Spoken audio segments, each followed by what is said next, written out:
Hey everybody, I'm the Dr. Bob Lee. Welcome to Open BxRx, another fantastic show coming your way. In fact, coming up on today's show, we'll hear from the founder and CEO of a podcasting network that is providing visibility for women in the Latinx community. Then we'll speak to representatives of two company partnerships providing improved palliative care. They have that wonderful service for families in the Bronx and beyond. And after that, we'll check in with the Multi-Platnum Songwriter and producer to highlight all the projects that she's got coming up. And then finally, we'll be taking a trip down memory lane, back down memory lane, to revisit a 45-year-old love story with the producer and owner of a music management company in East Oakland. So sit back, kick off your shoes, and relax your feet. We're wide open. Here we go now.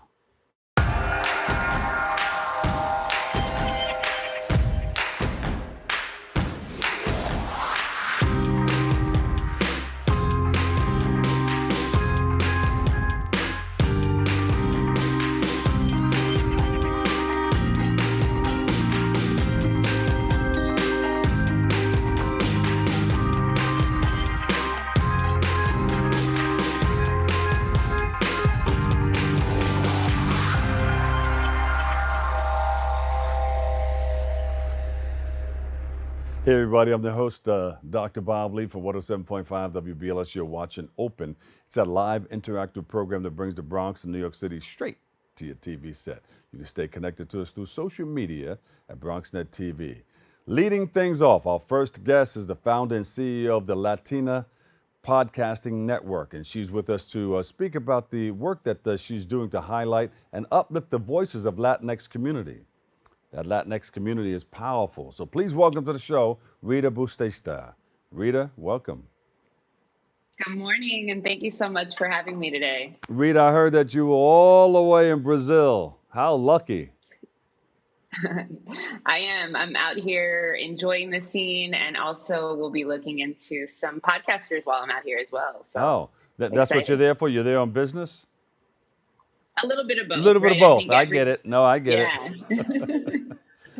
So tell us about all the wonderful things that you're doing. You're the founder and CEO of Latina Producers Network.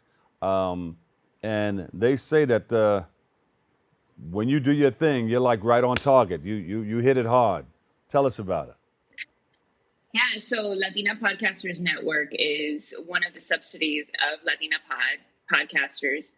We have two networks, Latina Podcasters Network and Latino Pods. And the goal is to amplify the voices and create an opportunity and a window for us to be able to diversify the audio and the content that everybody listens to when it comes down to podcasting. Mm-hmm. So we have 36 podcasts across both networks, all amplifying the voices of Latinas, Latinos, and the Latinx community in the U.S. and now globally as well.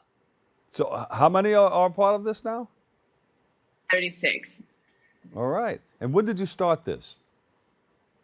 Back in 2019, I had this random idea that I should start my own podcast.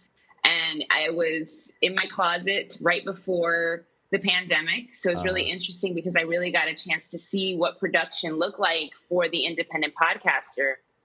And very quickly, I realized there was a lack of diversity in this media space. And so I decided to take on the efforts and create a network that was going to be focused on amplifying the voices of my people. Yeah, and you know, a lot of people didn't know a darn thing about podcasting. They said, what is a pod? What is that? When did you first find out about it? Oddly enough, in 2017, Serial was one of my first podcasts that I listened to. And it was actually on, I think his name was Saeed. I can't remember exactly, but it was a murder podcast that was close to my hometown in Maryland. So it caught my interest immediately. And just being Latina, you grew up listening to or watching novelas. Yeah. And I associate a lot of podcasts to basically just novelas in audio form and video as well now. Yeah. Novelas. I watch it every now and then. Yeah. What's your favorite? I don't know. I just go through it and, and just listen. And the channels just, not the channels, but the programs just keep on coming. So, and I'm doing it like Ann Tripp has it on her TV. She's the news person at WBLS. So when we're going through, sometimes I stop and talk to her, and she has it on. So that's the way Yeah. I watch it. But she watches, she can understand the whole thing. Yeah. So what are some of the, are you trying to gather some information out there in Brazil that will help you with your podcasting? I want to meet with some of the podcasters that are here. I've already gotten kind of an understanding of the industry here as well. My main focus has been the U.S. Latinx audience because that's who I am. I was born in the U.S. So U.S. Latinos, Latinas, Hispanic, Latina, whatever you want to kind of call those first generation born Latinos in the U.S. That's my main focus because we don't necessarily have a quote unquote country that we are like, we're physically born in the US. Our parents are from another country, but there's this saying called ni de aquí ni de allá, like not from here and not from there. Because we have that mix of culture that is a little bit of the U.S. and a little bit of our culture from where our family's from. So there always seems to be some sort of a lack of representation for us in particular. So my main focus has been amplifying the voices from the U.S. and continuing to connect from there. Well, Rita, my house is your house. Say that in Spanish. Mi casa es su casa. Sí. All right. So I understand that there's a new podcast coming up. You're expecting a new show? Yeah. We have 2 new shows. One actually right out in New York. If you guys have heard of Chicklet and Millennium, That's Your Reality podcast is now our flagship podcast for the Latino Pods Network. They are a huge social media influencer couple, and you can go on and listen to them hash out the craziness, the toxicity of the relationship, but also talk more about the development and growth of relationships in general through their humor and their style and their charisma. I love their show. It's a hit already. And, now we're just getting the word out there. Really excited about them joining the network. And we also just added Angelicales, which is a mother-daughter duo. They're both Mexican telenovela stars, singers and entertainers, comedians, hilarious, beautiful synergy between a mother and a daughter, and getting a nice behind the scenes look at 2 actresses talk to each other in the conversations that a mother and a daughter would. Yeah. Are you putting one on soon? Are you going to star in one? It's hilarious because you're like the 7th person to ask me like in the last 2 days where my podcast is, and I'm going to be relaunching my podcast. It was called Empodera Latina, and it has been dormant for a few years now, but it seems as though if the public is asking for it, it's because people want it. So we're going to relaunch it in the next quarter in Q3. So be on the lookout for that. And it'll be another flagship podcast for the network where we can highlight the voices of podcasters as well. Yeah, so we got you thinking about it. Any new things that you're thinking about adding to it or taking away from it? I love the telenovela style conversation, like telling a cool, informative story behind each one of the episodes, but make it a little drama filled. So if I can figure out a way to do that, that would be, I think, a pretty big attention grabber. That's great. So when you get ready to do it, you let us know, okay? We want to tune in and check it out. Definitely. You'll be the first one because I know you'll tune in. Yeah. Like my house is your house. Right. Mi casa es su casa. There you go. Mi casa su casa. Where can we go to find out more about everything that you're doing? Absolutely. If you want to listen to the podcast, you can either go to our website, latinapodcasters.com, or Latino Pods, or follow us on our social media platforms at Latina Podcasters, at Latino Pods.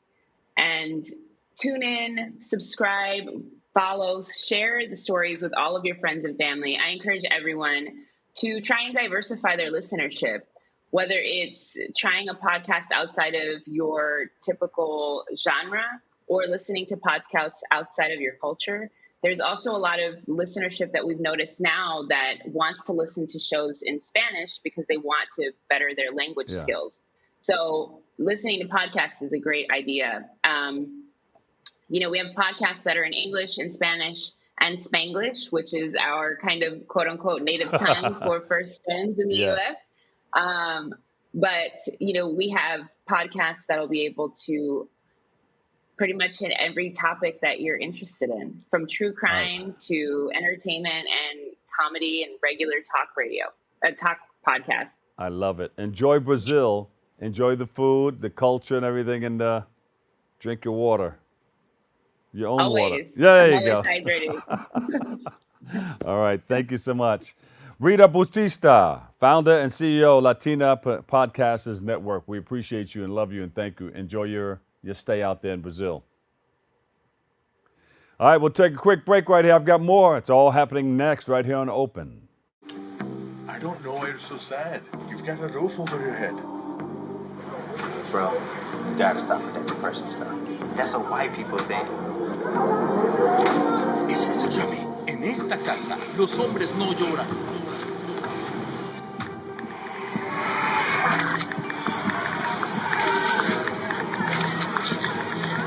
You alright? It just feels like it's coming from everywhere. Do you want to talk about it? Thanks for hearing me out, bro. Appreciate it. You can talk to me if you're feeling sad. Whenever you need to talk, I'm here, okay?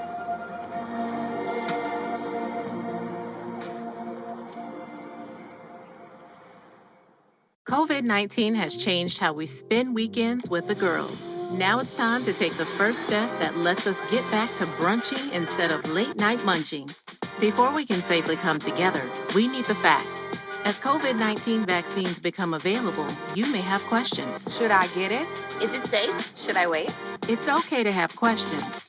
Now get the facts at getvaccineanswers.org so you can make an informed decision when vaccines are available to you.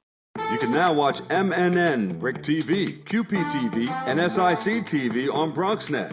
Tune in to BX Omni, Channel 67 Optimum, 2133 Fios during most Sunday evenings. We'll show you some amazing content from our friends at Manhattan Neighborhood Network, Brick TV in Brooklyn, Queens Public Television, and Staten Island Community Television. Every borough represented in the Boogie Down.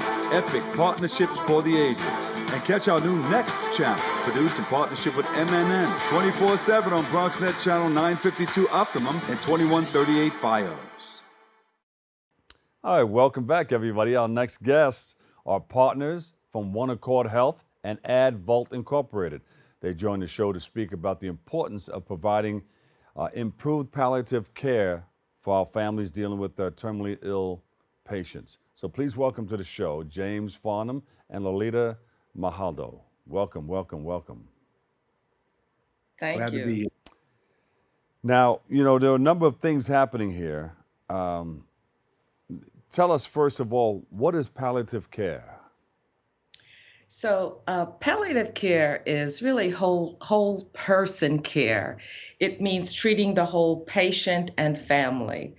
Palliative care is really mind, body, and spirit. There you go. And, some people think that, it's just that one person in their home and they're taking care of them, but you're taking care of not just that person, but everybody in the family. How does that look? How do we do that? Yeah, well, when a person has a serious illness, there's also a lot of stress associated with that illness. And so the family who's caring for the patient is also very stressed and having maybe some anxiety, some emotional needs. So palliative care really treats the person and the family by meeting them where they're at, whether it's their spiritual needs or their psychological needs or their physical needs. Palliative care supports the patient and family. Yeah. James, who determines whether somebody needs palliative care? Is it the healthcare company or is it the family? Or both? Most people think that when you have a serious illness that you get palliative care when curative intent is no longer possible. But we believe that palliative care is introduced when you have when you're first diagnosed with a serious illness, and it walks side by side with the curative intent. As Lolita said, we're really focused on treating the mind, body, and spirit of the person and their families. Now, off mic, we were talking about the difference between palliative care and what's the other one? Hospice. Hospice. What is the difference? Because some people think that, at hospice, that's the end of the line. What? Yeah. Well, hospice is end-of-life care, and you need to have a diagnosis. You need to have a terminal diagnosis of 6 months or less to live. So our former president, Jimmy Carter, is currently under hospice care because he's got a terminal diagnosis where the doctors have certified that he has 6 months or less to live. Yeah, and some people go on living longer than that. Exactly, because, again, for so long, hospice and palliative care was together. Palliative care is the part that treats the whole person and family. Yeah. So when they're getting the palliative care and the extra services, sometimes a person can thrive and their condition may not necessarily be at end of life right now. Yeah. James, talk about this new partnership with AdVault. And how can this help people during these sensitive times? Yeah, that's a really good question. Dr. Bob, if I see another person with a GoFundMe page for a funeral, I think I'm going to choke myself. The reality is that we all know that we're going to die at some point. We just don't know when. The most loving thing that we can do is let our personal wishes known to our loved ones. And that's going to alleviate end-of-life decision-making burdens.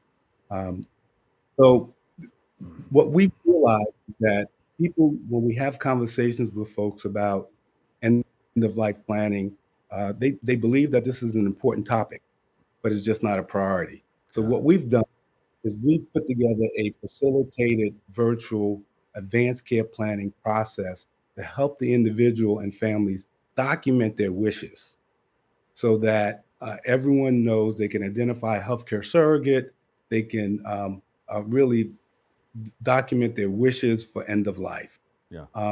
What AdVault, and this is a great partnership, they had the digital component, the digital platform that allows to develop and document these wishes, store them, and then share them with stakeholders, and then through interoperability, make sure that document shows up when it matters most. So if they're incapacitated, for example, and they show up in the ER room, the ER department can download their wishes, and everyone will know exactly what their end of life plans are.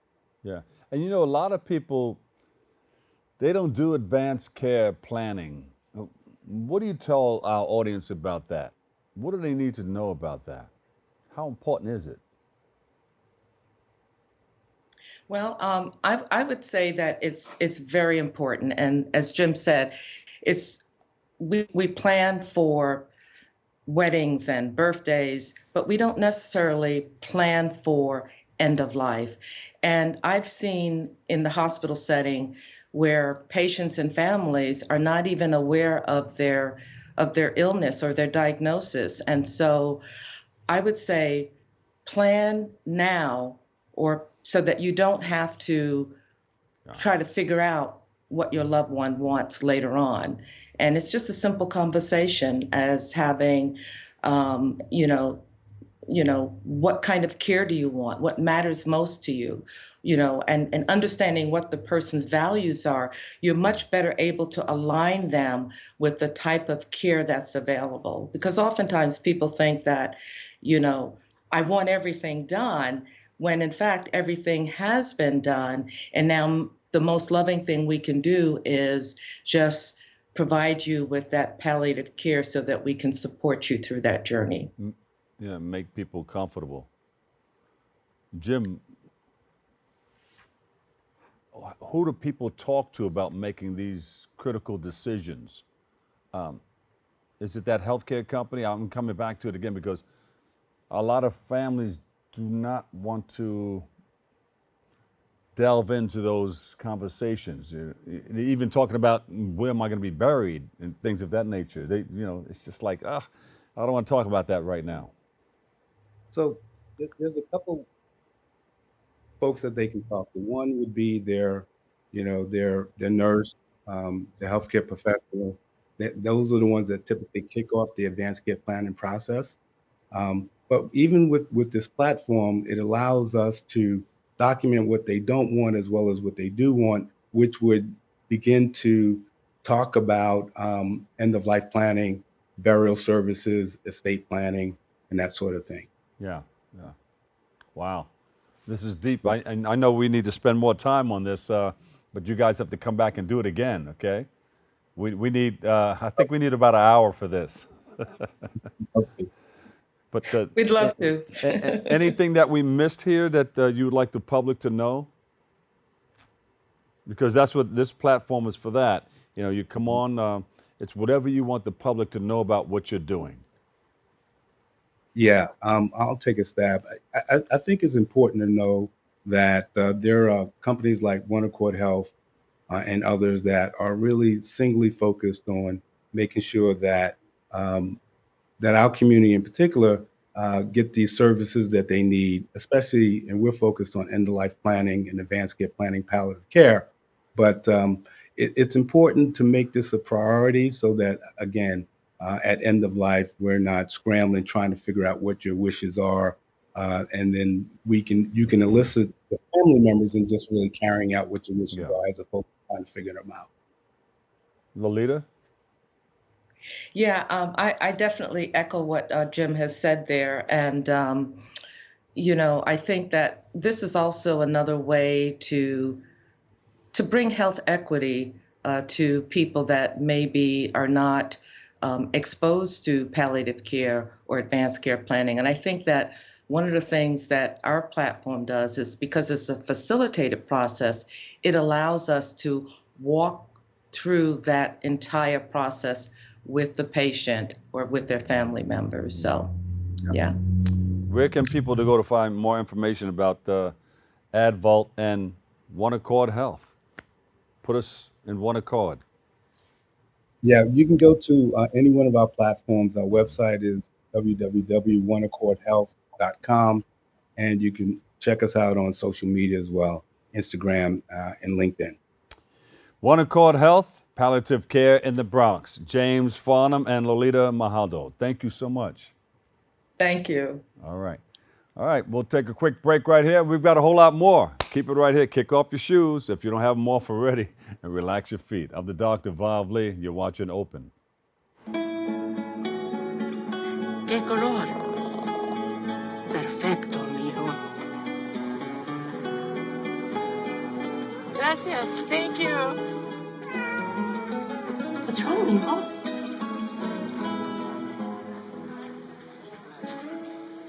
Donating to a pet's medical care is one of the many ways you can help families in your community. Pets and people belong together. Learn more at petsandpeopletogether.org. Jason, let's go see your room.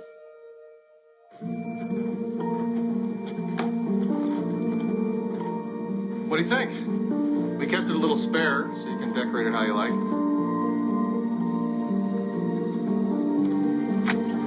Dinner! Go. Excellent. Sorry for this one. Yeah, I saw you guys out there. We're in the room.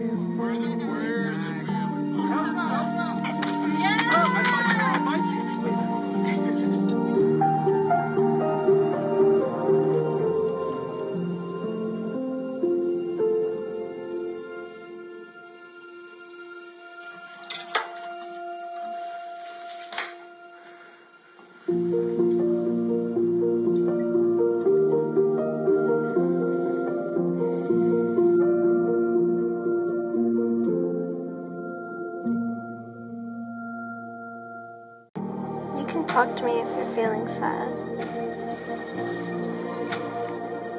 Thanks for hearing me out, bro. Whenever you need to talk, I'm here, okay?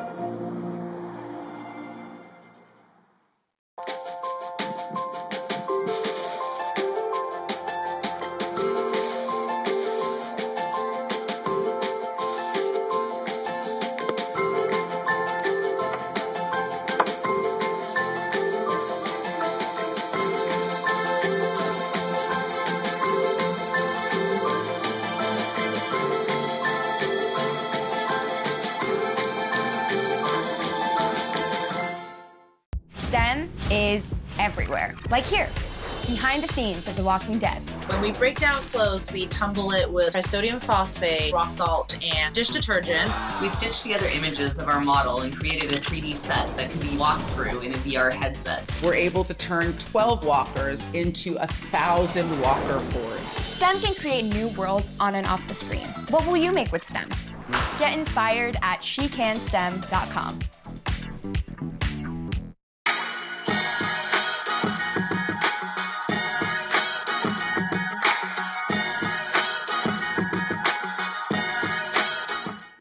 And welcome back. I'm the Doc Bob Lee. You're watching Open. Our next guest is a multi-platinum songwriter and producer. She joins us to speak about her rise in the industry and how she is mentoring the next generation of musicians and much more. So please welcome to the show, Nicole Dacianna Anderson. Welcome.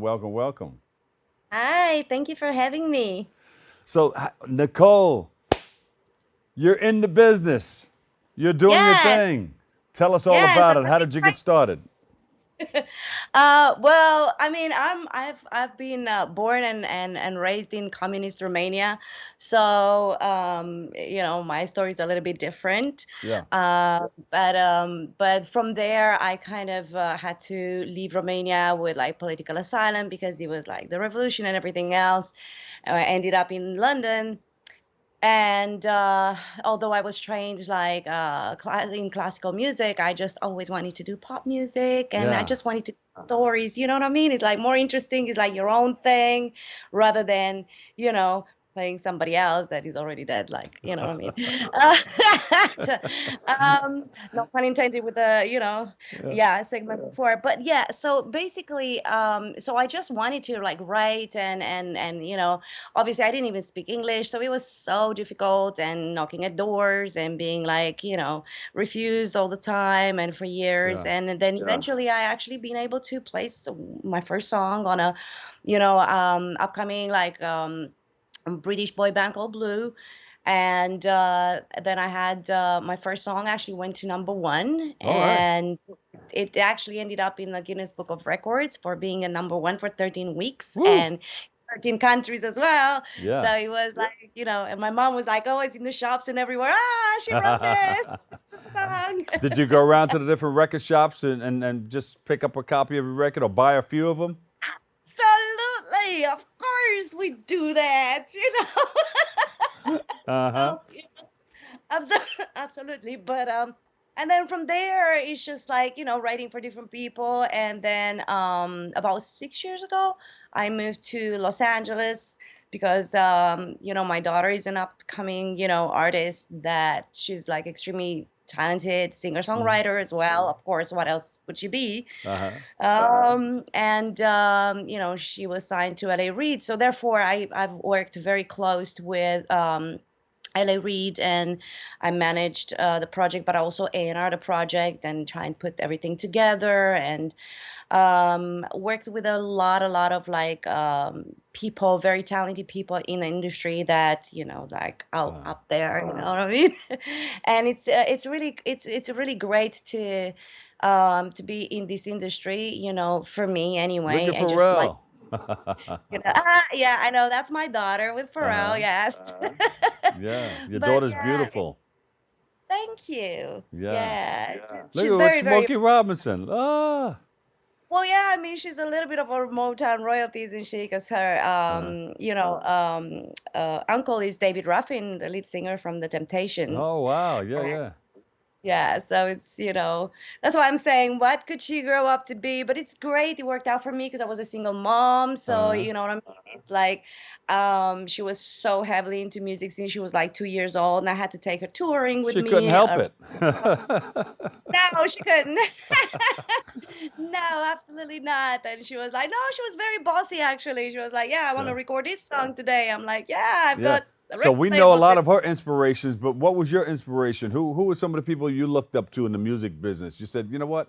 I want to sound just like that. Or I want to get my inspiration from these people. I want to find out how they did it. Yeah, I mean, there's just quite a few, so it's hard to like pinpoint, but I could name a few. Like, for example, like my favorite songwriter, was like Dan Warren, which I'm working with right now, but she wrote the whole album for my daughter and I'm vocal producing. But I love Babyface, and I loved, obviously, like as artists, I just loved all, the Motown and the Whitney Houstons and the Aretha Franklin and, then of course Jodeci and Boys to Men and coming to, Look at what I mean? All right. Yeah, I mean, those were lullabies I was playing to my daughter. So there you go. Wow. And your daughter knows the history of where you came from and everything? Oh yeah, absolutely. And I took her to Romania. We had a lot of concerts there as well. She speaks Romanian as well, not perfectly, but it's good enough. But yeah, of course, she knows the history of where she comes from, Romania, but also she knows the other side of history because obviously being a single mom, I had to make sure that, my history and my heritage and my traditions and culture and everything is like kind of, intertwined anyway. She's with me day to day. But what I had to make sure it's like the other side of her culture and part of her that she starts to understand and know. So I made a very, very conscious decision to do that. And Jimmy Ruffin, David Ruffin's brother, he was the one who was like mentoring my mentor in many, many things from the music to the culture to everything, you know what I mean? So I was fortunate to meet people like that, like legendary people that you can be inspired and, want to be, at that kind of level, you know what I mean? I've hosted a lot of shows for people in the business, and David Ruffin and the Temptations was one of them. I love the way that you said David Ruffin and the Temptations. You always used to say that. Pharrell's mom, she handles his foundation and all that stuff. Yeah, right. I met them all, but hopefully I'll get a chance to meet you guys too when you come to New York. Are you coming to New York soon? Absolutely. We've been to New York actually last year for a minute, and we did a few shows and, a few radio interviews and stuff like that. It was interesting. We went to Broadway and seen Hamilton, so we love that. Oh, beautiful. Beautiful. What has it been like working with your wonderful daughter, your beautiful daughter? Actually, it's like a dream come true, to be honest with you, because as I said, being a single mom, it's like I think it would have been so different if we were so different people, but we are like literally one and the same. We work we co-write together, we produce together, we do the concepts for the videos together, styling, ideas of promotion and all that. We fight the industry together. Yeah. Did you guys ever go on tour together? Sorry? You guys ever toured together? Yeah, we did up till when we moved here, obviously because, the priorities changed. But yeah, we did every single year since she was like 2 years old till up to 6 years ago. It was like literally every summer, like touring around Europe, you know what I mean, for like 2 months at a time. So that was a great experience. But we get on so well, we're so close, and it's so fun to work together and great that we have the same, as I said, same ideas and taste and aspirations and everything. So and she has my last name. Oh my God, really? Well, I am not saying anything. It's your business how you say that. Explain it to the audience. Yeah. Any projects coming up that we should know about? Well, yeah, I mean, Diane Warren just wrote a whole album for Ayana Lee right now. We actually, me and Ayana Lee, we just wrote, pretty much nearly finished the album, the debut album, because she had a debut EP, and Elton John endorsed that, and then literally like trying to see now, what's the next step and what we're gonna release next, and it's like it's a lot going on behind the scenes and certain things I can't really say right now, but you'll be the first to know. Well, thank you so much. But, where can people go to find out more about everything that you and your daughter are doing? Well, if they go to my Instagram, Nicole by Nicole Official, they find me, and then I also find, Ayana Lee Official right there in my bio. So they can go to both and just catch up like on a daily kind of basis what we're doing, and which is pretty interesting and pretty crazy. I'm not gonna lie. Yeah. keeps life interesting, you know. So there you go. You know, I always have people come on and they sing a little something for us. I'm not the singer of the family anymore. I retired. No, I'm not doing that. But sometimes I get into my shower and I, you know, I'm not the singer, I'm the talker, but sometimes I get in and I sing a little song. I would love to hear you sing in the shower. You're throwing it back, right? You're throwing it back. Oh no. Yes, I am. Tell me, you've been with a lot of people. You've sang with a lot. You performed with a lot of people. Worked with a lot of people. Who stands out in your mind? Who? Give me one person that stands out in your mind that you had a whole lot of fun with. That brings back good memories. Besides your daughter. Stevie Wonder, when he came to London, I think that was like fun. I performed in front of him, and yeah, that was kind of fun. But I don't know. Also, like, I'm not gonna lie, it's even like L.A. Reid. It's been like, you know, with L.A. Reid, I guess it was like a love and hate relationship. Yeah.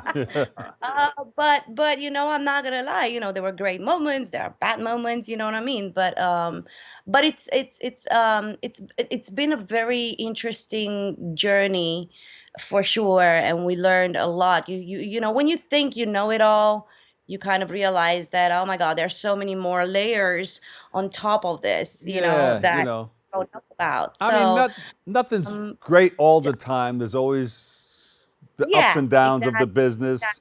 But Diane Warren, I love Diane. Diane is like very straightforward, you know, says that it says that she sees it, you know what I mean? She loves talent, and, you know, we got on very well, you know what I mean? And I do love Diane for sure. She's like fun to be with, you know? So, yeah, there are quite a few people. I didn't have many bad experiences, but I had a few. You had a few challenges. Yeah. A few challenges here. What do you tell people who want to get into this business of ours, this entertainment business? Well, first of all, what do they have to do? Well, first of all, is like they need to know themselves, first of all, because if they don't, and if they don't do it for the right reasons, they're going to be pushed around. And also it's going to translate to the public, and public is not going to buy that BS anymore. Yeah.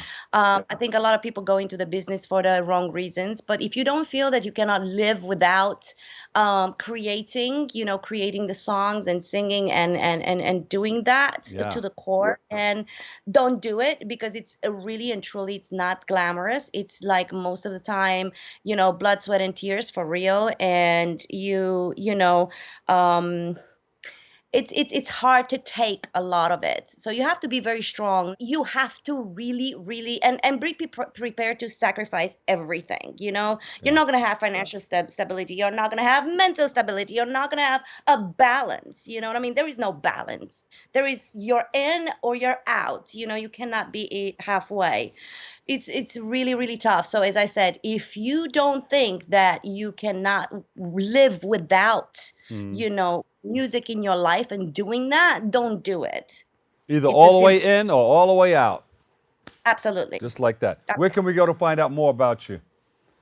Nicole by Nicole Official on Instagram. Say it again. Nicole by Nicole Official on Instagram. NICOLE. So Nicole by Nicole Official. Well, you know, so thank you so much. You find everything. Thank you so much for me. Yes, you know, you're always welcome back too. Nicole Dacianna Anderson, vocal producer, multi-platinum songwriter and producer. We thank you and appreciate you. Have a great day. Thank you, you too. Thank you so much. Thank you. Right. We'll take a quick break right here, but wait, I've got more coming up next on Open. Most hiring algorithms would scream me out. Some bosses couldn't see me as a leader. I've run this place for 20 years, but I still need to prove that I'm more than what you see on paper.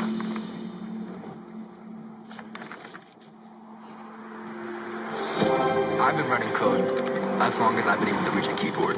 This is what I do. It's second nature for me, coordinating 100 details at once. It's the way my mind works. I have a very mechanical brain. I sold them on my skills. You gotta be so good they can't ignore you. My magic is Analytics and empathy. That's how I gain clients. You have to have the confidence in yourself to show up and defy the odds. I'm more than who I am on paper. I never got a college degree. And today, I'm the CEO of my own company. People want to tell me I'm one in a million, when actually I'm one of millions. The stars are all around us. It's time for them to shine.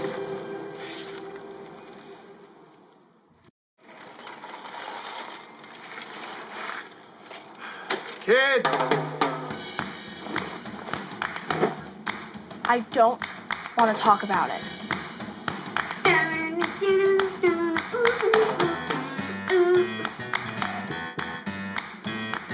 I don't want to talk about it.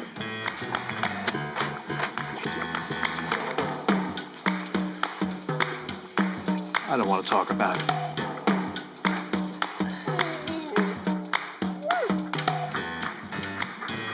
I don't want to talk about it.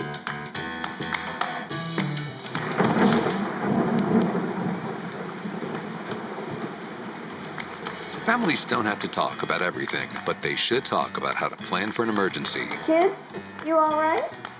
This family's prepared. Get tips and resources to make your family's emergency plan. Go to nyc.gov/readyny or call 311 for more information.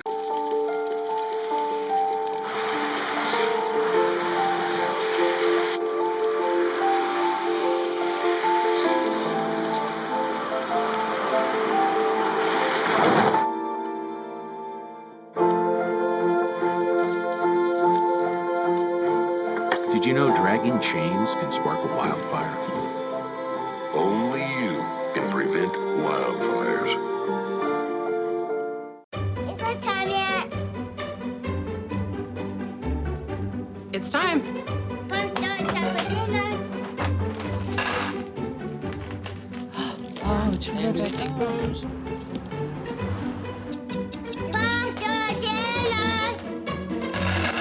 Donating pet food is one of the many ways you can help families in your community.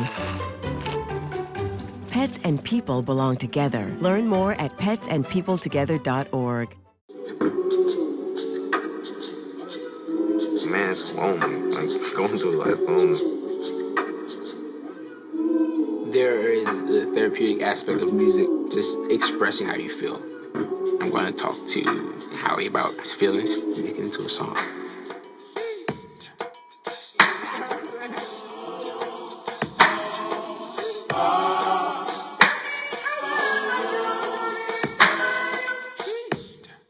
And welcome back.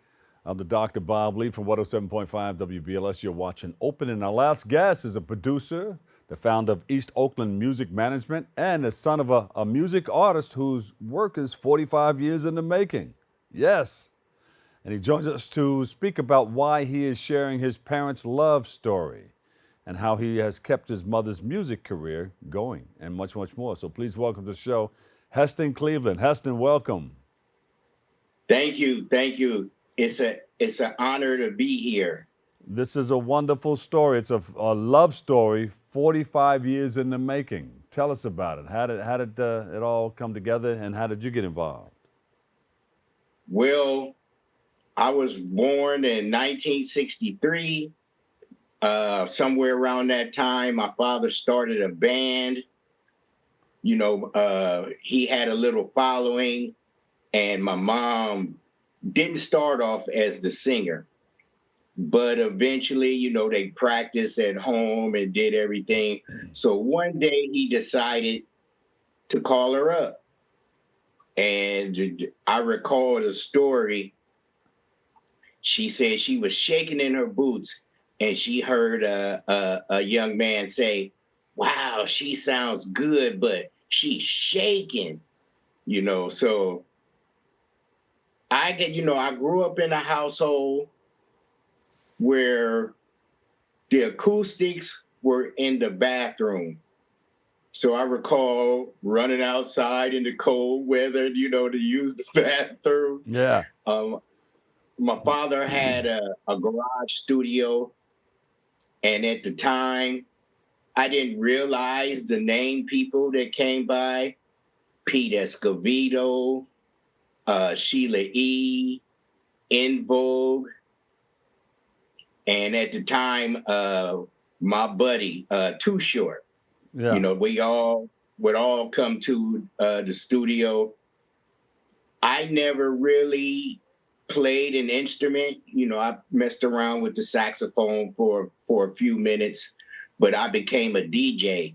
And, you know, I was pretty good. So my father would have me spin between sets. And, you know, we even had a dance group. You know, we would keep the people going. But long story short, you know, they had a band. They had a nice following all around the Bay Area, up and down California, some parts of Reno. And, you know, they always would have a nice following. So eventually, my father died of a massive heart attack. Oh, sorry to hear that. And my mom decided to keep all the back dates. You know, they had dates for 3 or 4 years back. So she decided to finish all the dates. And after a while, the band members started fighting with her. They wanted more money. And she was saying, I'm getting all the jobs. I'm booking all the shows. I quit. I'm tired. Yeah. So to come to the present, I moved back home with her because my stepfather got real sick. You know, so I was the only one that didn't really have a family. So I moved back in to take them wherever they needed to go.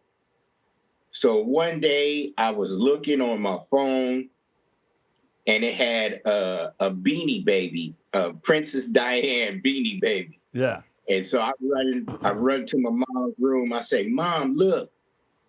I mean, Dr. Bob, you should see she got Beanie Babies everywhere. So, you know, we spent the day looking through them. And she got tired. She said, I'm going to bed.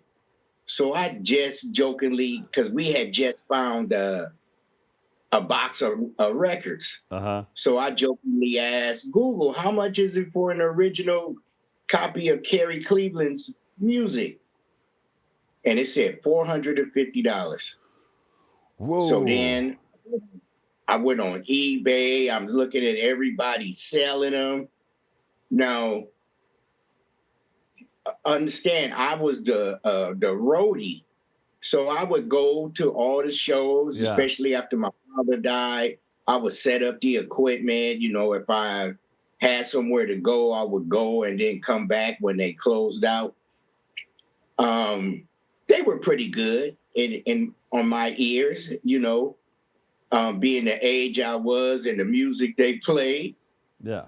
So after I started looking online at all the music sales and everything, a friend of mine came to me. He says, man, I'm buying and selling vintage vinyl. So I'm like, oh, okay, well, I got a box of 50, you know, so I'm doing the math. 50 times 450, that's a lot of money. Yeah. So we ended up putting some in a record store in downtown Oakland on consignment. And 2 days later, the record store owner called me and said, somebody from Kalita Records wants to talk to you about reissuing your mom's music. So I talked to him, not really knowing the business. We signed. And the more I listened to the music, the more I came to love it. And all the stories of my father start coming back where, you know, I was laying in bed one day and I said, you know what? I have truly been blessed. My mother and father loved each other enough where they got married 2 times. I was the best man in the second wedding. Wow. They had the common love of music, and I loved them. So, you know, I considered myself leave it to Beaver. Yeah. That's how strong the family unit was. So I promised him, I said, you know what, Dad? I'm going to do my best to get this story out. Yeah. So, you know, the news, the press release came and people were talking about the reissue. So we started doing interviews and the same question came up. Carrie, can you still sing? Or do you plan on singing? So one day, you know, a friend of mine said, well, you should ask her. So I sat her down and I said, Mom, do you want to sing again? She said we could try. So just so happens, you know, it's a lot of festivals in the Bay Area. A mutual friend that I reconnected with, he's a Bay Area rapper. He has a foundation called Hip Learning, where he goes to the schools and raps history lessons and all kind of stuff. Yeah. And his name is Naru Quina. He invited us to a Juneteenth celebration where he performed. Yeah. And, you know, he had his people. So we all gathered up and, you know, introducing ourselves. And I talk a lot. Yeah. So I'm telling my mom's history and this guy named K.E. Durham. Can we hear like a piece from Mom? See if we can throw. Let's throw to a piece from your mom. She says she sings about "I Need Love." Yes.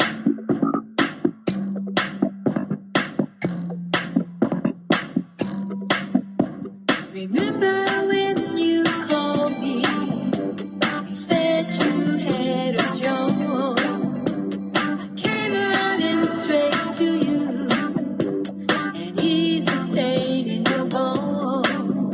And since then, every time you call, I do what I can do. But right now the tide's turned around, and I'm gonna call on you. 'Cause I need love, I need love, I need love, I need love. I hope you'll be around when I need love. I hope that you come running when you find out I'm in pain. I hope that when I call on you, it all won't be in vain. In everyone's life there comes a time when he must do a good deed. And now you got it rolled around. Mom, Carrie. Yes, she did her thing, huh? Yeah, hey. And Ricardo Being a Love son- did the remix. Yes, he did. Ricardo Love did that remix, Make Love to Me remix, and I Got a Feeling remix with Naru Quina doing a verse on there. So where are we gonna take it Now- from here? Where's it go from here? I'm going all the way to the top as far as I could go. Yeah. It's starting to be people talking about a biopic. You know, so I'm just Dr. Bob, I'm in the boat and we going downstream and wherever it lands is where we're going. Yeah. You know, the streams are over 1 million. We got a new video out. And my mom is 82 years old. We did 2 videos in one day. We left the house at 5:30 in the morning and didn't get home till after 11. Wow. Hey, and I had to go to bed.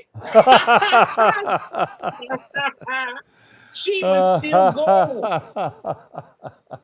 You know, she knows what it is. She knows what it is. She knows what the work that it takes to get it done. You know too. Yes, sir. Yeah.